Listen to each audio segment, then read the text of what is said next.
My name is Dee Powell. I'm an urban designer and urban planner based in Texas, particularly in Arlington, Texas, which is within the Dallas-Fort Worth Metroplex. I am the creator and founder of Do Right by the Streets Urban Planning and Design Group, or as most people know it as DRBTS.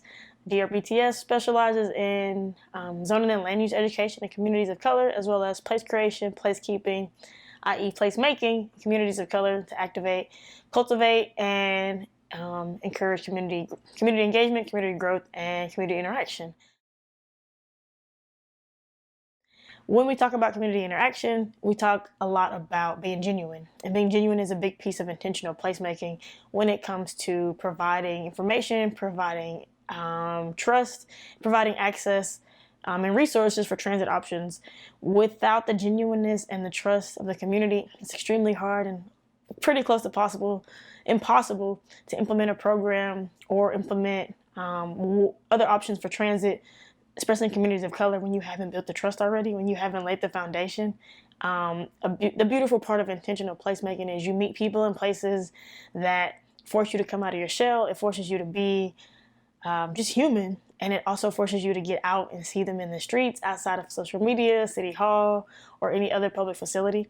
So the genuineness and intentional placemaking really dials in on being present in that community as often as you possibly can, not only to feed them information to check a box, but really to show them like this particular program, this particular transit option that we're working on, or access to it can be helpful for XYZ reasons. And you walk with them, you talk with them, and you really, you live in the space in that time frame. That intention is how you build trust, community trust first and foremost, and how you lay the foundation of being not only a solid partner, a solid ally, but also a friend of the community.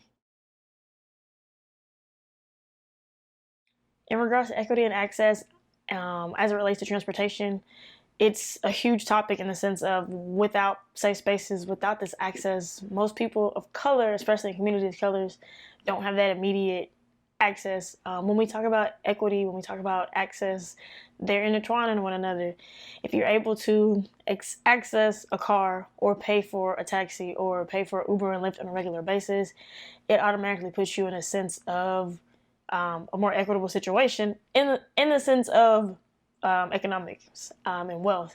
True equity and true access to transportation acts as a space that can be accessible by all, from kids to adults to elderly to tourists to visitors to people that use the transit every day in the place of a car. It gives people more of an option and more variety. So when we talk about equity, a lot of that is, geared into the sense of who all has access, who is the access for, who is the space designed for, and who is the space designed for to have open public roaming access to the space, as well as who is this space dedicated to when it comes down to who can access it. Is it primarily by car, by bike, by transit, by foot?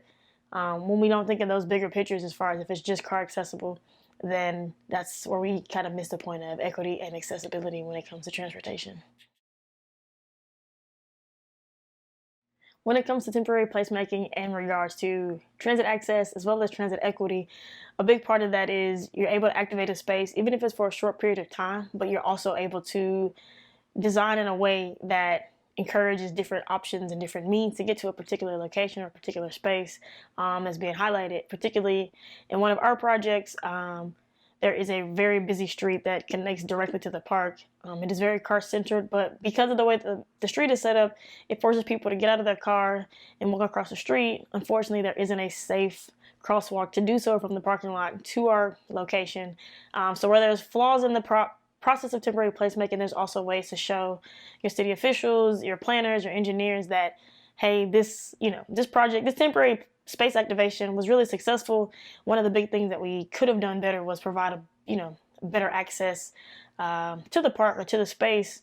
And if we have a crosswalk or a sidewalk or slower speed limits or whatever the case may be, it encourages walking, biking, and it also encourages even jogging, or families with kids that they can walk safely, they can get across safely, as well as with strollers and all other amenities that come when the traffic is slowed down. So when it comes to temporary placemaking, it's an amazing way to at least put it on people's radar that you can and proposed various options of how to get to a space that aren't just car dependent, whether that be by bike, by foot, or by public transit. So when it comes down to who has access, it allows a lot of different people to be in the conversation as well as to be present in that space.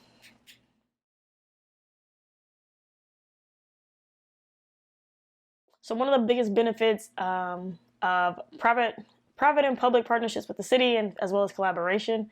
The city usually wants the event to be a huge success. They want to have a really good turnout. They want the community to come out, and it's also an opportunity for the citizens to meet their constituents, the mayor, maybe some city hall staff.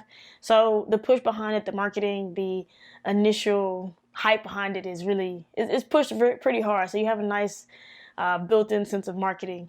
The burden of collaborating in city public-private partnerships is once you get into the thick of things, the progressiveness, the just the creative side of it really tends to fall to the wayside, and a lot of that trickles into how the space is designed, how access is created, who has access, who are we giving higher priority to, who are we kind of putting on the back burner. So that's the biggest burden when it comes to city, public, and private partnerships, as well as collaborations.